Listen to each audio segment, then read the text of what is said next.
CK. Now we get a chance to see the next few picks. Now, it's still interesting to me to see Bengi in place of Blank, just because it's not the way that they started out their round of 12 performance, but stepping it up here and not willing to make the same mistake that KT made in their series yesterday with not starting off with all guns blazing. Now, there's that Jhin pick you were talking about, Ashe being the South counter to. Do you think that's still worth it for Maha to pick up? Yeah, Jhin and Caitlyn are the king and queen of AD carry right now, so they're not a bad pick by any means. It's just a little bit problematic because you have to find a way to live past level 6 when Ashe gets that enchanted crystal arrow. It can become a very dangerous lane where she can just blow you up, because Caitlyn and Jhin don't really have proper responses to surviving that burst unless it really comes down to the support. That's where you rewind to season 1 and 2 and take cleanse on your AD carry. The hard counter, man. Not going to see that here, but we are going to see a lock-in on Rumble. So we've only seen, I believe, one Rumble performance so far in Kespa Cup, and so with that locked in for Prophet, it'll be a little bit of a different style from his, like the Jace that he really crushed on in his first game that he did showcase. So the Karma locked in as well. Unsure if that's going to be for Faker or Wolf. Expect Wolf, but saving that last pick for mid lane is a very common trait that we've seen from a lot of teams, and that's a lock-in for MVP on Victor and Bard. Yep, so a very standard team composition coming out from MVP right here. They basically have a little bit of everything. They have pick, they have disengage, they have hard damage inside of Jhin and Victor. You can't get much harder than that once you hit 6 items. And SK Telecom, they covering their last pick right now. I'm not quite sure exactly what it will be. It's a Galio, and it is locked in. God! Alrighty then. In an interview before Kespa Cup, Faker actually said he wanted to pick, highlight, and master a champion that people would recognize as being uniquely his. Is that the Galio? We've seen support greats such as Chowster play support Galio before. I'm rewinding a little bit there. So if Wolf decides to lock that in as support Galio, at least we have some distant precedent. If you want to swap that into mid lane, this is going to be Faker's own pick. The Galio versus Victor. How does that even work, LS? I actually don't know too much about this matchup. I've never seen it. I don't think I've actually ever seen this matchup before. I just assume that Galio gets bullied early on by Victor. But as we can see, Faker electing for the teleport summoner spell. So he's going to have a lot of ways to live during the laning phase. And once he starts stacking magic resistance, Victor's going to have a bad time. Now, the problem for me, though, is that the very beginning of Galio's ultimate, and, well, the ultimate in itself is a channel, and Victor's ultimate on cast cancels channels. So it's going to come down to a little bit of a mind game where if Faker pulls the trigger too early, Ian's going to be able to disrupt that with the Chaos Storm. Well, there is Faker and his Galio pick, along with the rest of SK Telecom T1, facing off against MVP. So get out there on social media, hashtag Kespa Cup, let everyone know what you're watching. Of course, hashtag SKT-win or MVP-win to show your support for our teams here today. We are seconds away from one of our last round of 8 matches here at the Kespa Cup. So let's go ahead and get in the game. And the flames get higher.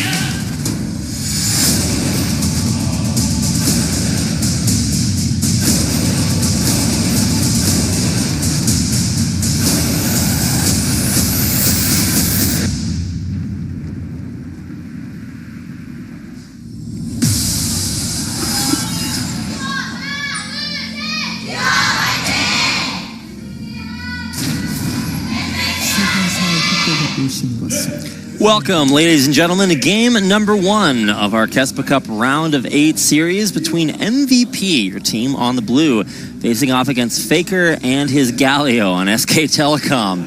T1 in the red. An interesting matchup, so lots to talk about. Yeah, interestingly enough, Faker actually electing for the Corrupting Potion early on, and I don't see a way for him to really harass Ian, but that's definitely an interesting start. That's not something I was expecting to see. And we're going to have to just see how he plays out this laning phase, because this is probably the most surprising pick I've seen in Korea in at least a year or so. And we've seen different eras come out with their own, unique champions that you'll see, picked just kind of randomly. We got to see a Zillion earlier on this tournament, I believe from Edge, and that was a little bit of a throwback. We got to see, I'm trying to think if there are any other like really unique champions that we've seen come out. We got to see a Leona a little bit earlier on, but this from Faker is not necessarily just any, random or unique champion. We've seen Faker pull out things like, I guess, mid lane Olaf to counter mid lane Aurelia, and you're like, oh, okay, well, champion on champion, maybe that works. But no, he's actually put in so many games to learn all the subtle nuances. So I'm really excited just to learn a little bit here in the mid lane. Yeah. And, starting things off also, let's note that Faker does have Strength of the Ages. And so he will be getting a lot more hit points per cannon minion that he is able to kill. And interestingly enough, MVP and SK Telecom's team compositions, at least in the early and mid-game, they're going to be very even. But once it reaches the 5-item, 6-item point, I can't see a way in which SK Telecom's actually going to be able to win the game. So this is really interesting, especially with Strength of Ages. That does mean that perhaps we're going to be seeing more of a tanky Galio kind of style, and with his passive helping him out or giving him bonus stats per magic resistance, you're going to maybe be predisposed to that. So we'll get a chance to see that. If I'm not mistaken, Strength of Ages also gives you bonus health on major monster kills. So when he gets blue buff, he's also going to get stacks on that as well. Yep. And Bengi actually electing to take the blue. That's something I'm a little bit surprised to see, given that he's an energy jungler, and typically Lee Sins give away their blue buff to their mid laner. Also, the relationship between Bengi and Faker has always been one of, Bengi helping Faker out a lot and really sort of being his third summoner spell. But taking the blue buff away is something, like you said, that we haven't seen a whole lot of Lee Sins do. Interesting to see how that will affect here. Bengi coming around the corner as he comes. Dodge there, goes forced out. Oh. And Ian with just the sexiest sidestep away from that Sonic Wave. Yeah, and that's really unfortunate to have actually missed, because that also would have probably resulted in Ian having to use his Summoner Spell Flash. And at this point, mid lane is already off to a very, very poor start for Ian. He has a long way to go until he can reach that Hex Core point, and he doesn't really have a lot of mana left to sustain with. And we can see that Faker's actually trading with him quite well. Faker also has the teleport up still. Big stat you can see on your screen here. As far as gold per minute, comparing SK Telecom to MVP over the course of this past season, every minute that goes by, SK Telecom makes almost 500 more gold. So you take 2 minutes going by, that's 1,000 more gold for SKT. 3 minutes, 1,500. It's just kind of a mind-boggling stat to see how good they are at just sort of, strip mining the League of Legends Rift for all of its resources. Yeah. And right now, SK Telecom off to a little bit of a gold lead. A lot of that, I feel, is coming from the top lane, as we can see that Prophet, already at 4.5 minutes, is up to a 8 CS advantage. That's pretty significant, and we talk about this pretty consistently, how Poppy, along with the rest of really MVP's roster, will scale insanely, but you just have to make sure that you can get out of the relatively weak early game on her. And for Ed, when he says that she is, at least to him, the strongest champion in the top lane, you got to know that he's pretty practiced on doing that. We'll see if he can handle Prophet's new aggression. Yep. And again, Poppy, not a champion that is necessarily judged by her ability to keep up in CS, but rather how far behind she does not fall. That's an interesting way to phrase it, but yeah, you just gotta hang on as long as you can. And there you can see Ed clearing out the wave, heading back to base, and probably going to elect to use that teleport to return to the top lane. See what his first item buy is, see how he breaks on that gold. But actually Faker, now after having used his teleport to return to lane, has a little bit of pressure, so he has gone for that Dark Seal to amplify the healing from his Corrupting Potion. Yep, and beyond, everyone knows where he is right now. And Faker doing a pretty good job here on this Galio. He is out farming Ian, which is probably not a situation that you want to be in as a Victor. It's also kind of impressive because he actually missed like at least half a wave early on under turret, and he's still able to come back and get all this CS. And he's actually able to stand up in the wave and melee auto-attack these minions against a Victor who's traditionally pretty good at harassing melees when they go to clear the wave that way. And now walking forward, he's hit that level 6. Oh, the flash away! Ian preempting Faker's initiation.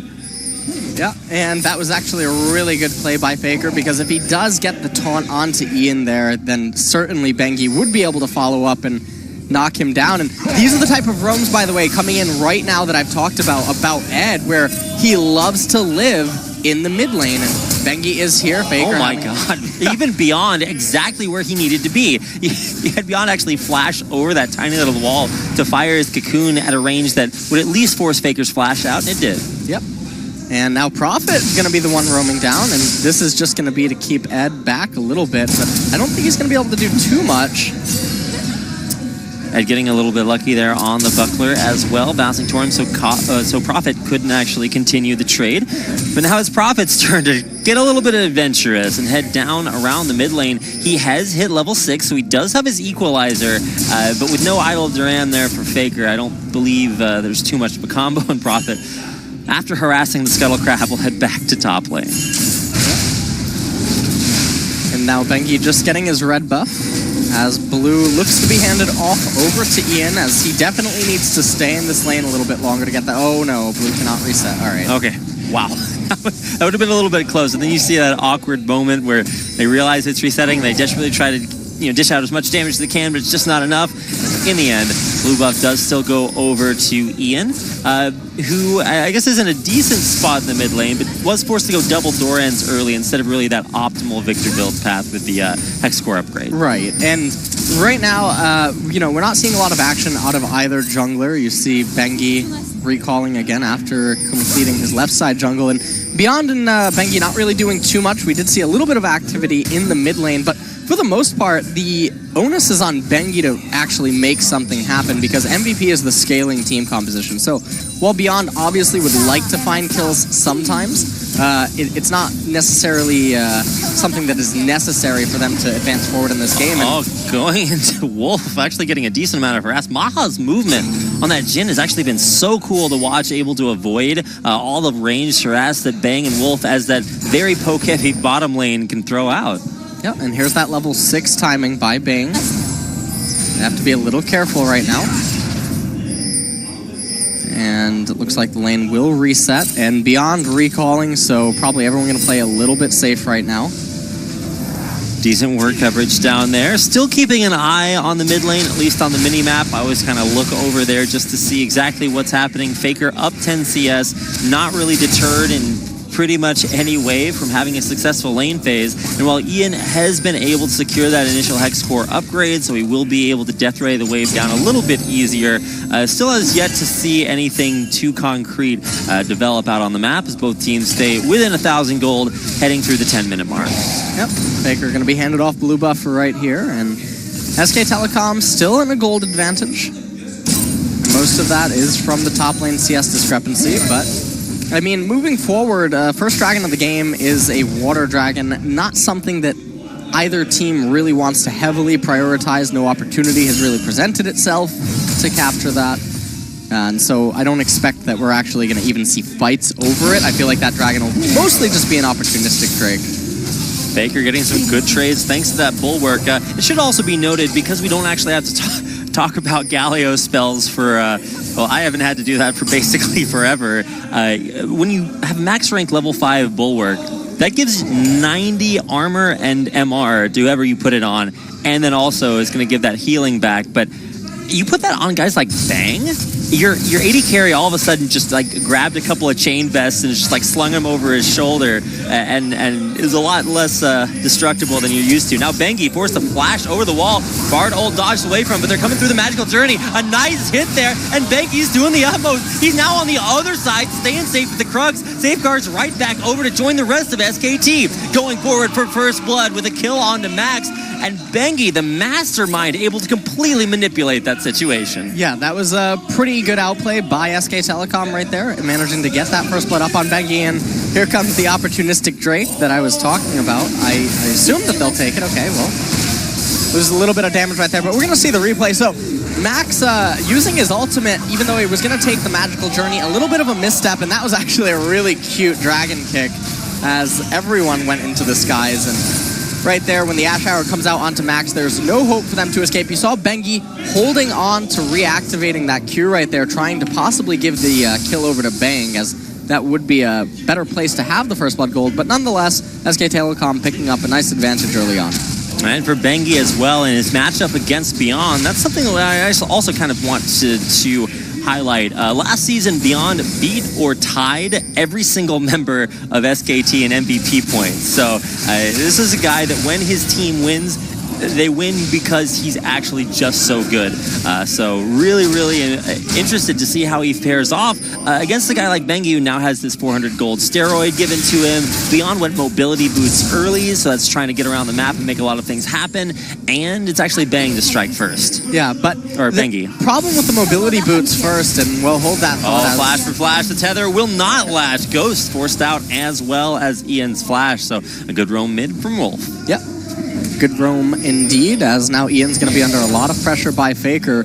Going back to the Beyond itemization choice, the mobility boots is definitely very interesting, given that he has 3 scaling lanes, and all he really ever needs to do is match gank or counter gank. So the mobility boots, generally a proactive boot choice in making ganks, I think is a little bit questionable here. And this is one of the combos SKT was trying to set up. They were having Bang rotate up towards mid to try to land an arrow onto an Ian who would most likely have been locked up by the idle Duran from Faker. It's a cool combo, but in that situation, Ian's playing very, very well. He'd just gotten ganked. He knew he had no summoners, so he's staying safe at his turret.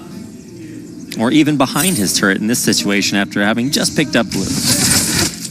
Yep, and game taking a little bit of a breather as both junglers have recalled temporarily.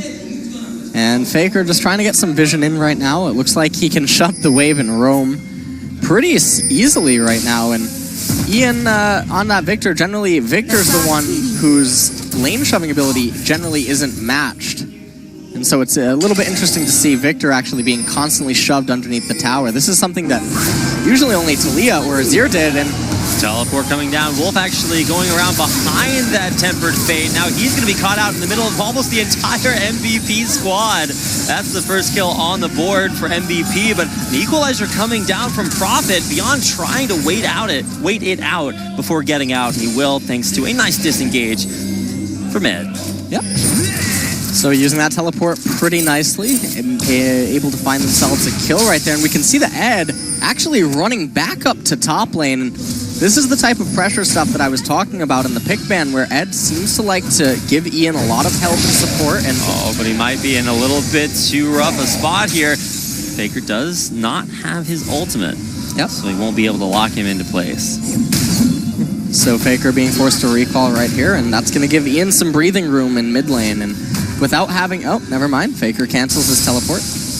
Take a look at this bottom lane gank again. The Tempered Fate really puts Wolf in a rough spot. Yeah, so you can see that Faker's actually recalling, and I think the Chaos Storm was called down on him on the mini-map. And when Wolf goes down, and without Faker to really come here and help, the fight basically just ends for SK Telecom.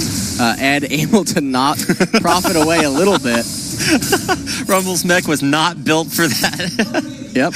In the mid lane at the same time, we didn't need a chance to check it out, but Faker was actually able to, or tried once again to channel his idol onto Ian. It didn't work out, and so Ian was able to push him back. Neither player expended summoner spells or died from it, so just a little bit of an altercation going there that did prevent either one of them from really impacting the bottom lane. Nice to see, though, Ed really mobile across this map, and Prophet kind of matching him step for step. Very nice. Laser right there, able to CS the lane pretty quickly. Sometimes Victors actually mess up and only get 5 out of 6. Like, that's how you tell the difference between the good Victors and the great Victors, LS. Yeah. A little bit of poke by Faker.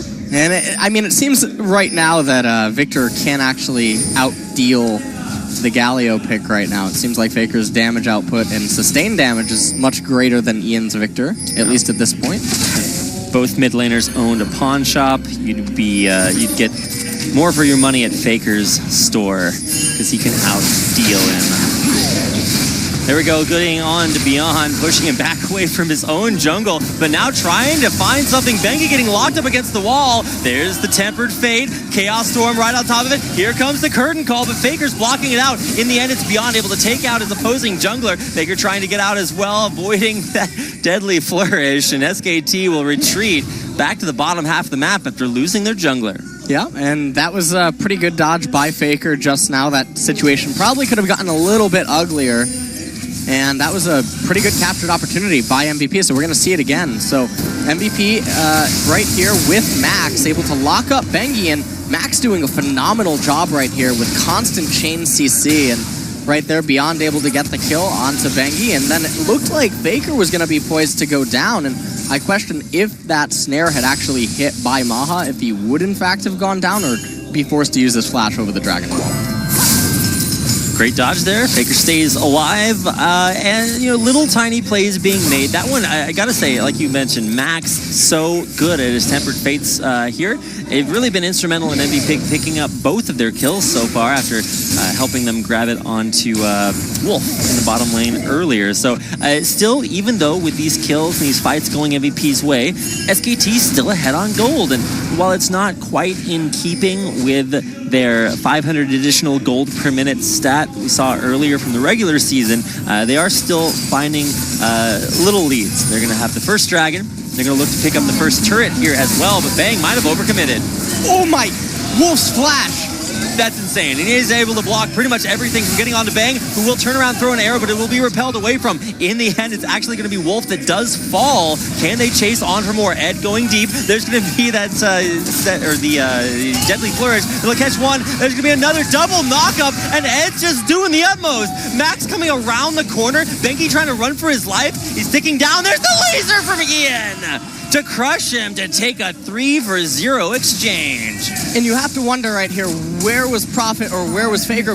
Running dual teleport, it's very uncharacteristic to see your team falling to very extended trades like this. And look at that flash from roll right at the very beginning to keep Bang alive. That was a pretty big hero play. Even though he goes down in the end, you're really going to hand it to him because that reaction speed was so quick. And unfortunately for them, the curtain call came out at the end, and it gave Ed the ability to get onto both of the members of SK Telecom. And at this point, when Ian arrived, it was too little too late for Bengi to try to manage to continue to escape. And they did get a tower out of this, SK Telecom, but MVP looking so good right now in this game. Oh my God. In the mid lane, meanwhile, while all that was going on, Faker was able to force out Ian's flash by getting right on top of him underneath turret when he was very low. So that might have been why Faker was not teleporting down there. And for Prophet, that's the big mystery for me. When you see your opposing top laner channel his teleport, you got to look for a good opportunity to turn that around, and so many ones for Prophet to take that he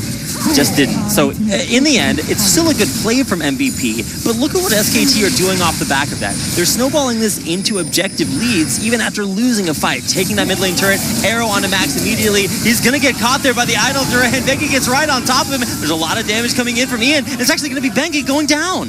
Yeah, so they trade Bengi for Max right there, and that I don't think is going to be the best of trades that you would want. Prophet and Ed having a little bit of a skirmish up there in top lane. Prophet also looks like he was able to steal away the blue buff, and that's very painful when you're a Victor player. So SK Telecom, they hold a temporary gold advantage, and it's inside of those towers right now. Let's go take a replay on this fight. Max getting caught out, but just barely snagged by Faker's ult. Yeah, so Ian, the problem there was that Ian actually also got caught up inside of the taunt. Otherwise, he's able to cast that Chaos Storm as soon as Faker begins his channel, and it cancels it, because that is one of the lesser-known passives of Victor's ultimate. Yeah, a lot of champions that used to have silences got interrupts instead. Guys like Kassadin on the Null Sphere. So same thing for Chaos Storm here. Going to interrupt that, and an interaction that I have no idea in what other situation we'd be able to really get a chance to see that.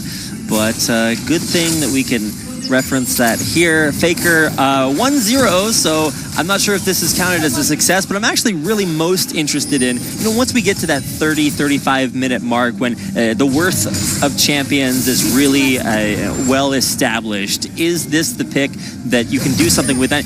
And maybe talk a little bit about what Galio offers team comps in this meta that maybe other mid laners don't.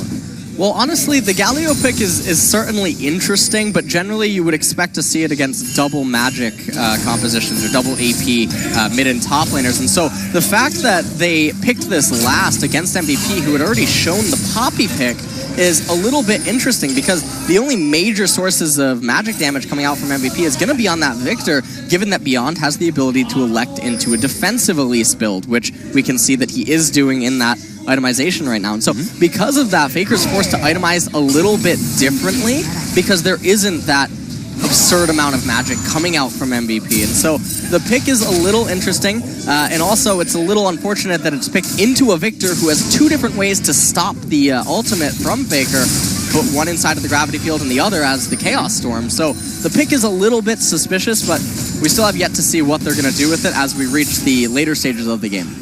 Now, it should be noted, kind of an interesting build here for Faker on his Galio, Spirit Visage and Rod of Ages along with Mercury Treads. A lot of times you used to go things like Abyssal Scepter or, well, way back in the day it was Athenes, but that has been sufficiently changed. So why do you think he's opted to not go Abyssal? Is it just because he's not dealing with such a heavy magic damage team? I feel like that is probably one of the reasons. An alternative also could have possibly even been a Banner of Command if there was a double magic team in addition to the magic damage jungler. But I feel like his itemization choice is probably the best given the situation that he's in. He certainly does want a lot of hit points, and he doesn't need too much magic resistance given that the Bulwark will obviously aid in some of that, and really the only source of big damage will come out of Ian. And when you consider that, along with the Strength of Ages Mastery, Faker is actually just going to be insanely tanky. But oh, Prophet, oh, there's a flash in to flash the opposite direction. He knows he's got a teleport coming in, but can he hang on for long enough? Prophet, though, does still have that equalizer knock away that does affect Prophet a lot. He's trying to make his desperate escape with the second cocoon. It does the charm. It's Ed to take him out in the end. Yeah, and that was pretty unfortunate by SK Telecom, and Ed is actually so good at just denying teleports or attempts to come into fights by Rise opponents. ults, just about everything. You can't get in there if Ed's got his Poppy on lock. Now, Faker also did commit his teleport down to the bottom lane. He's going to get in there, lock up Ian, but there's exactly what you mentioned. A Bardol into a gravity field, into all this damage coming out from Ian, and while Faker is, in fact, ridiculously tanky, can SKT survive and escape alive? And it looks like they can, unless Ed has something to say about it. Slowed out there by Wolf Soul Flare, but in the end, everyone's surviving from SK Telecom, with the exception of Prophet from earlier.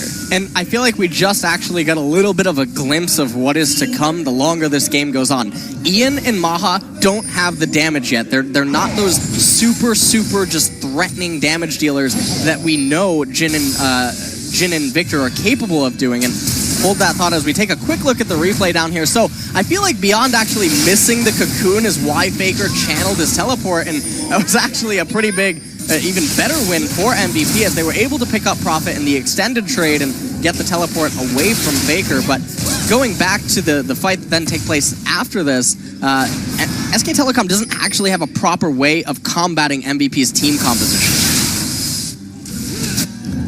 Yeah, it turns out Galio is a little bit less effective when you just can't use your ultimate pretty much at all. Lots of ways to cancel that, like you just saw in that last fight. Now, afterwards, in the aftermath, SK Telecom was able to pick up their second Ocean Drake, and now they've decided to swap their lanes up a little bit. They've got Faker up in the top lane, 1v1 versus Ed, and the rest of SKT going to group around mid. What do you think is behind this different rotation? Well, at this point of the game, MVP definitely wants to keep their bottom lane in mid. There's no turrets remaining in the bottom half of the map, and obviously Jhin being in the mid lane is going to be most beneficial to anyone who tries to go top or bottom, because you can just sort of move Jhin into the river to start casting that curtain call. So it's going to be the best lane to have Jhin in. All that's happening right now is both teams are basically just posturing, waiting for a few more items to be picked up by both sides, and then we'll start seeing team fights actually break out as Baron is on the map, and it's a very real possibility for both of these teams. So Faker goes top, clears a wave, runs back to mid. Then he sort of swaps with Prophet, who goes top, clears a wave, and now he's back to mid. In the meantime, MVP sent Ian on his Victor up there, shove it right back. So that's going to freeze up top, and now it's SKT sending yet a third champion up to the top lane to grab a wave. What's with that rotation? Well, Prophet's the only one that currently has teleport still remaining. So any sort of split push or side lane, you definitely want Prophet to be in it until Faker has his teleport up. At some point in the game, though, SK Telecom will actually have the gear that they can activate in a 1-3-1 because of that dual teleport. But while Faker still has his teleport up on cooldown, that's not something that you can really make use of right now. All right. So Prophet and Ed, both with their teleports available, head towards the bottom half of the map. But now you can actually see Ed running forward. Arrow hits onto Max. He's immediately going to QSS his way out of that and get back to a good position. Ed very tanky, but he's actually going to try to knock somebody away. Doesn't get it. Now he's beset by Bengi over the wall. There's the gravity field in the back lines, but it's not really going to lock anyone up just yet. And SKT push MVP back. MVP do survive successfully, though. Yep. MVP do manage to live right there. They didn't have Ian for that fight, so that could definitely get a little bit scary. Any fight without Ian is so much more dangerous. Keeping an eye on there. Lots of CC on a Faker. He will get locked up. Does still have that idol of Duran if he wants to turn it on. There's the Chaos Storm and putting out the damage. Trying to push SKT back. Look at that Bulwark just heal him back up. I'm pretty sure he finished that fight higher health than he began it. So it was a little bit difficult to say. So all that to say, Faker pretty darn strong at this point, only looking to get stronger. What do you think that needlessly large rod is going into?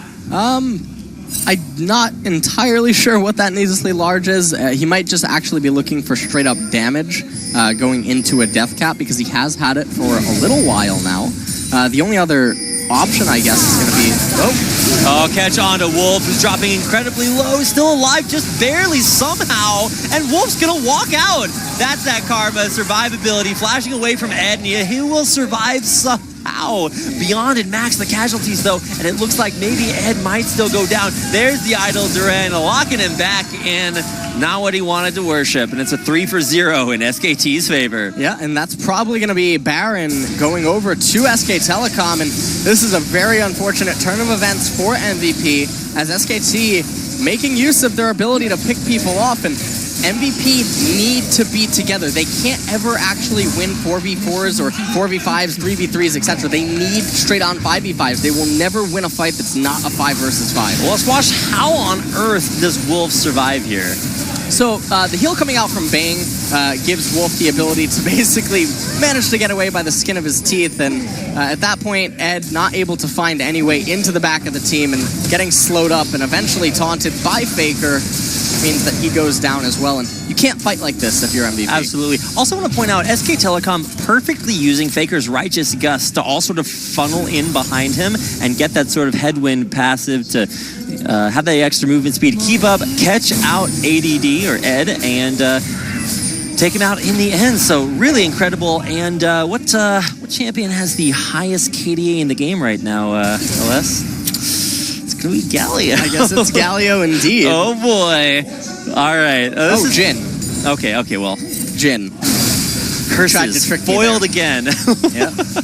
So close. Anyway, SKT poised to put themselves in too dominant of a position, one that maybe MVP won't be able to come back from, and they're doing it sort of slow and steadily. They found the pick that they needed to, and in the last fight, actually, Wolf was the one that got picked, and that was exactly what SKT were able to turn around. Now Faker walking forward, way too tanky for MVP to deal with really at this point, although barely catching Bang there with a Tempered Fate, and here comes Ed to really knock that SKT carry away. Will we be able to see anybody go down? Faker actually dropping the idol, catching multiple members of MVP and totally turning the fight around. Ed goes in, but he's gonna go down. Faker flashing out immediately to stay alive. Prophet taking up that turret. He's gonna stay alive just barely at the end with the Zhonya's Hourglass. SK Telecom in the end lose their carry, but take out 3 from MVP and push into their base. Yeah, and beautiful teleport by Faker right there to lock up that turret, and it's gonna enable them to push on.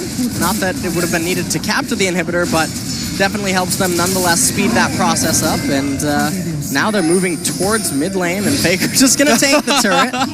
What's the turret? Hey, did turrets deal damage, LS? Apparently not. No, yeah, probably. There we go. Faker back up to full health. Doesn't afraid of anything. Yeah, you can just basically see this team fight, and it started off so well for them, as you can see the Chaos Storm just makes its way around, but look at what happened. Ian stepped too close to Faker, and them getting locked up is just really good, reverse opportunity by SK Telecom to punish them for making that mistake. and SKT turns the fight on its head. It was looking really bad for SK Telecom. I want to point out the only reason that Bang died in that fight is because Max landed the hardest to hit Cosmic Binding that caught him right before he was able to get out of there. Kill him off, but in the end, SKT take the fight. But now it's MVP's turn to try to pick something up. They already have a Mountain Drake, and now they're going to stack an Ocean on top of it. So both teams with 2 dragons apiece, and SK Telecom's Baron is actually just about to wear off. Ian, as well, going to steal away a blue buff. So MVP really getting right back out there on the map and taking a few objectives for themselves. Yep. And I want to point out that Ian's build order is a little bit questionable. I understand that he had his Negatron Cloak earlier on, but if you're looking at SK Telecom and how they're itemizing, you would actually think that Leandri's Torment would probably be not that bad of an item.